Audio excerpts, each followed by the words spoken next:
Halo, halo, apa kabar? Assalamualaikum warahmatullahi wabarakatuh. Saya Iris Munarif, senang sekali masih terus bisa menjumpai Anda semua. Gimana kabarnya? Semoga selalu dalam keadaan sehat walafiat. Mantan Wakil Menteri Desa Profesor Paiman Raharjo akhirnya buka suara berkaitan dengan dugaan dia terlibat dalam pembuatan ijazah palsu milik Jokowi yang dibuat di Pasar Pramuka, Jakarta. Melalui video yang beredar di media sosial, dia membantah memiliki usaha percetakan di Pasar Pramuka. Namun dia mengakui memiliki usaha pengetikan dan fotokopi di Pasar Pramuka, itu pun hanya sampai tahun 2002.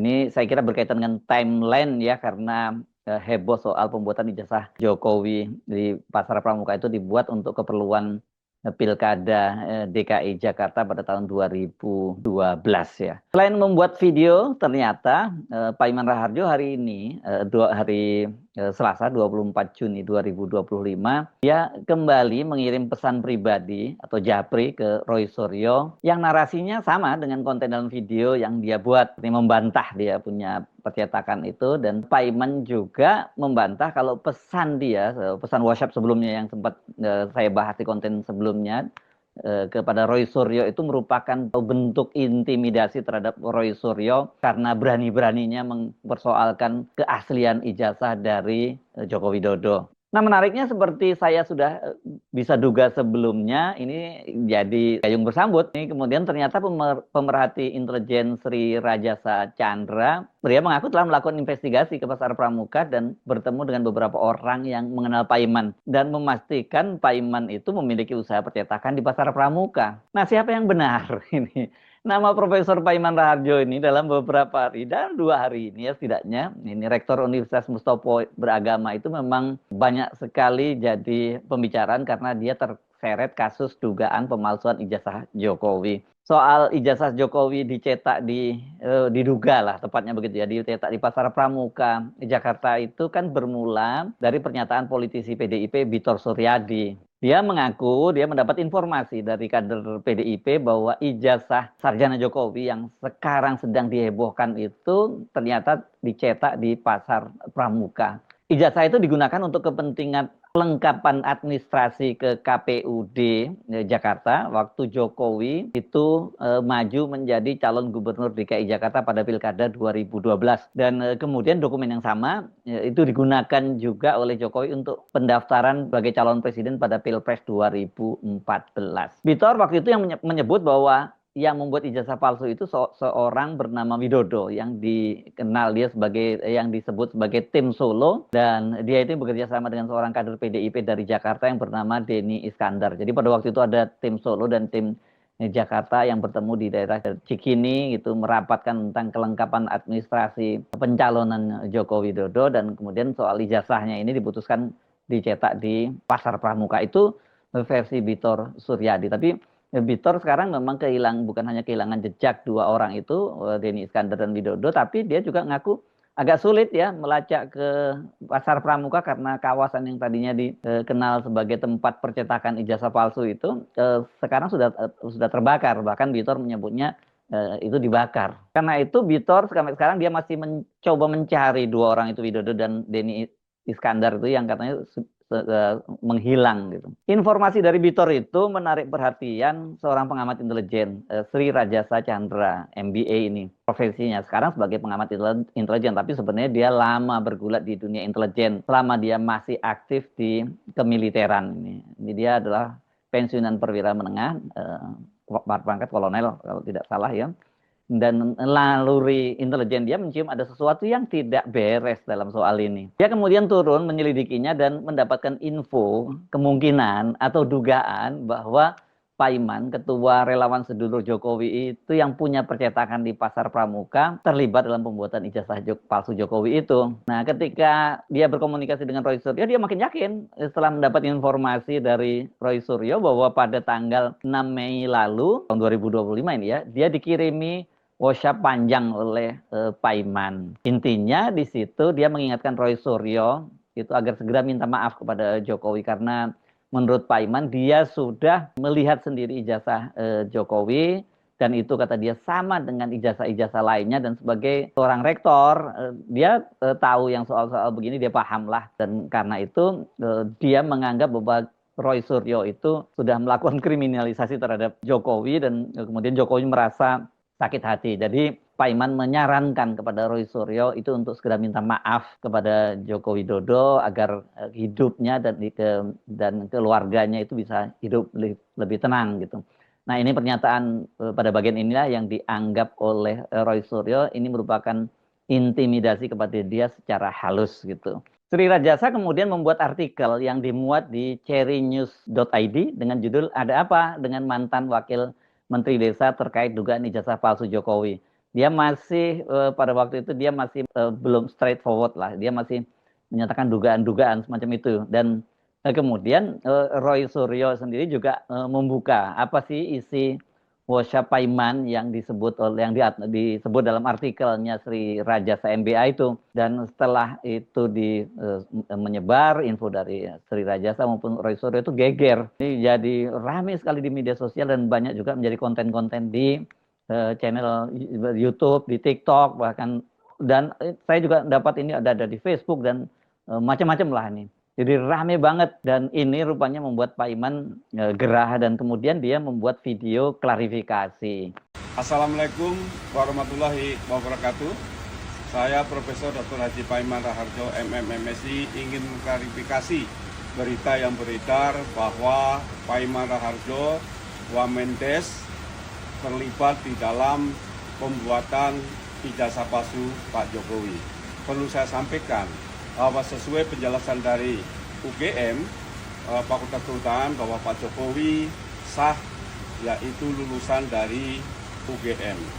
Terkait tuduhan ijazah palsu yang dibuat di Pramuka Pojok Matraman, itu saya pastikan itu tidak benar. Saya memang pernah yaitu usaha percetakan dan fotokopi dalam rangka saya agar bisa tetap sekolah. Itu tahun 1997 sampai 2002. Setelah itu saya tidak lagi punya usaha di Pramuka Pojok Matraman, karena saya saat itu sudah menjadi Kaprodi Administrasi Negara di Fakultas Ilmu Sosial Ilmu Politik Universitas Profesor Dr. Mustowo Berkama. Bisa dicek tahun itu 2002-2003 itu saya sudah menjadi Kaprodi. Jadi tidak benar jika ijazah Pak Jokowi itu palsu dan dibuat di Pramuka Pojok. Kemarin menyebutkan keterlibatan Anggit, keterlibatan David, keterlibatan Widodo, dan sekarang menyebut keterlibatan Paiman Raharjo. Saya pastikan bahwa itu fitnah yang sangat jahat dan keji.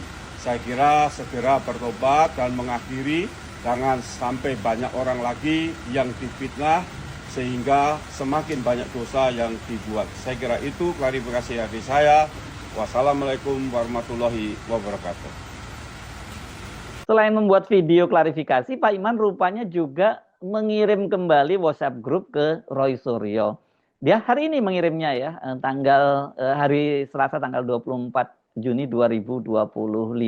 Ini saya bacakan ini WA-nya yang oleh Roy Suryo juga dikirimkan ke saya, dan ada beberapa teman lain yang juga menerimanya nih. Yang terhormat Mas Roy Suryo yang saya cintai, teriring salam dan doa, semoga Mas selalu sehat dan selalu dalam limpahan keberkahan Allah Subhanahu wa taala. Mohon izin dan maaf Mas, terkait WA saya pada bulan Mei 2025 ke Mas Roy Suryo tidak punya maksud apa-apa, hanya saran dari seorang sahabat. Tidak punya niat intimidasi atau hal apapun kecuali niatan baik dan saran dari seorang sahabat. Saya ini orang kecil dan rakyat biasa yang tidak memiliki kapasitas untuk mengintimidasi seseorang garis miring orang lain.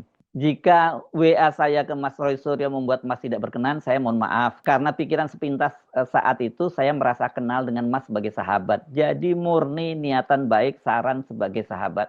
Terkait isu dan fitnah yang menimpa saya saat ini, saya terima dengan ikhlas. Karena saya sudah biasa difitnah dari dulu, dan saya tetap kuat menghadapi. Jika saya nggak kuat menghadapi, mungkin saya tidak jadi seperti sekarang ini. Merantau ke Jakarta hanya modal lulusan SMP dan menjadi tukang sapu dan satpam. Dalam perjalanan hidup saya, agar saya bisa kuliah, garis miring sekolah, selain jadi tukang sapu, saya sejak tahun 1997 sampai 2002, usaha membuka pengetikan dan fotokopi dan bukan percetakan. Dan setelah saya resmi menjadi Kaprodi, Kepala Program Studi, bukan program pendidikan maksud saya, di FISIP Universitas Mustopo tahun 2002. Saya menekuni sebagai dosen tetap dan kios usaha saya di Pramuka, Pojok, Matraman, saya jual semuanya. Wah sayang banget ya, ini kan padahal jadi dosen itu ya dosen swasta di Jakarta, saya kira pasti lebih banyak kalau dia punya usaha-usaha seperti itu ya yang di Pasar Pramuka itu. Saya lanjutkan ini ya. Jadi setelah tahun 2002, saya tidak tahu lagi perkembangan Pasar Pramuka Pojok. Kalau saya sekarang diisukan seperti yang beredar di media saat ini, saya menganggap ini cobaan dari Allah dan saya ikhlas menerimanya. Saya pun tidak dendam dengan Mas Roy Suryo karena bagaimanapun sahabat harus dijaga nama baiknya. Sekali lagi, jika WA saya sebelumnya tidak berkenan atau salah, saya mohon maaf, beribu maaf. Ini murni saran untuk sahabat. Semoga Mas Roy Suryo beserta keluarga selalu sehat dan dalam lindungannya. Wassalam, Profesor Paiman Raharjo. Ini dia ubah ya kalimatnya, kalau tadi supaya tidak hidup tenang, sekarang hidup damai, sekarang dia dalam lindungannya. Profesor Paiman ini benar yang seperti saya sebut sebelumnya, ini luar biasa orang ini, effortnya, capaiannya luar biasa harus diakui. Ke Jakarta dengan modal SMP, jadi tukang sapu, melanjutkan sekolah STM, kuliah terus, bahkan sampai kemudian doktor dan dapat gelar profesor. Bahkan kemudian jadi wakil menteri desa dan kemudian rektor di Mustopo. Ya ini sih bukan orang kecil dia ya. Dia orang kecil dari bawah yang bisa melakukan mobilitas vertikal dan kemudian menjadi pejabat negara. Nggak main-main dan jadi orang dekatnya Pak Jokowi ini. Nah, klarifikasi dari Pak Iman inilah kemudian dikomentari lagi oleh pengamat intelijen Sri Rajasa. Dan dia kembali membuat artikel. Ini Pak Sri Rajasa ini senang nih, menulis rupanya ya. Dia juga pernah membuat buku. Saya sempat dikirimi bukunya itu. Ini bukunya Intel Juga Manusia. Ini cerita tentang bagaimana pengalaman intelijen puluhan tahun di Aceh. Dan dia ternyata luar biasanya dia punya hubungan yang sangat dekat meskipun tadinya bermusuhan dengan para kombatan dari Gerakan Aceh Merdeka. Nah kali ini dia membuat artikel di media online. Di medianya adalah indonesiawatch.id. Dengan judul Mengapa Paiman Raharjo klaim batas waktu kepemilikan kios percetakan. Saya bacakan ini artikelnya. Dalam keterangannya pada tayangan kanal YouTube Suara Anda 24 Juni 2025 yang video tadi itu ya. Paiman Raharjo memberikan pengakuan bahwa dirinya memiliki kios ketik dan cetak skripsi di Pasar Pramuka. Tapi menjadi menarik dari pengakuan Paiman Raharjo adalah klaim tahun kepemilikan kios ketik dan cetak skripsi pada tahun 1997 sampai dengan 2002. Mengapa Paiman harus memberikan batas waktu kepemilikan kios ketik dan cetak skripsi 1997 sampai 2002? Tentunya pengakuan tersebut tidak semata-mata sebagai pelengkap kejujuran dengan tanda petik Paiman soal kepemilikan kios di Pasar Pramuka. Justru ada hal yang disamarkan dalam pengakuan Paiman Raharjo dan tidak tertutup kemungkinan adanya kecemasan Paiman Raharjo jika harus ikhlas untuk berkata jujur. Hasil temuan di lapangan didapat informasi dari beberapa rekan sesama pemilik kios di Pasar Pramuka yang siap bersaksi bahwa Paiman Raharjo, mantan Wakil Menteri Desa, telah memiliki kios ketik dan cetak skripsi sejak tahun 1990-an sampai tahun 2017. Kios milik Paiman pertama berada di areal depan Pasar Pramuka. Kemudian pindah ke areal belakang Pasar Pramuka. Ketika ditanya kepada rekan-rekan Paiman, kenapa kiosnya harus pindah ke belakang? Dengan nada berkelakar, rekan-rekan Paiman itu menjawab, apa yang kami lakukan di sini banyak ilegalnya. Jadi kalau kios berada di belakang, semata-mata demi pertimbangan keamanan. Waduh, ini menarik ini ya. Seperti sudah saya duga sebelumnya, pasti sebagai seorang lama berkecimpung di dunia intelijen, dia pasti langsung turun ke lapangan dan jaringan-jaringan semacam ini dia punya. Dan tadi dia menyatakan siap bersaksi ya teman-teman. Nah ini Pak Iman mesti meresponnya dengan serius nih karena ada yang mau bersaksi, ada bersedia bersaksi. Nah saya teruskan artikelnya Pak Sri Rajasa ini. Mengapa Pak Iman Raharjo harus memberikan pengakuan soal batas waktu kepemilikan kios di Pasar Pramuka tahun 1997 sampai 2002, publik menduga ada semacam upaya menghindar Paiman Raharjo dari kisruh kasus dugaan ijazah palsu Jokowi yang diduga dibuat sekitar tahun 2012 saat Jokowi mengikuti kontestasi Pilkada Jakarta. Pernyataan Paiman Raharjo di kanal YouTube Suara Anda nampaknya menjadi blunder yang dibuatnya sendiri. Jika dianalogikan pertandingan sepak bola, Paiman Raharjo sebagai center back Persis Solo melakukan bunuh diri karena memasukkan bola ke gawangnya sendiri. Ya, jadi ini kalau kita sandingkan ya apa yang ditulis oleh Pak Paiman, kemudian juga ternyata itu dikirim ke Roy Suryo dan kemudian dikomentari lagi oleh Pak Sri Rajasa, ini kita mesti nunggu klarifikasi lebih lanjut dari Pak Iman. Harus berani nggak dikonfrontasi ya, karena menurut pengakuan Pak Sri Rajasa tadi kan banyak teman-teman Pak Iman sesama pemilik kios di situ yang bersedia untuk bersaksi. Artinya kalau prosesnya bergulir ke pengadilan.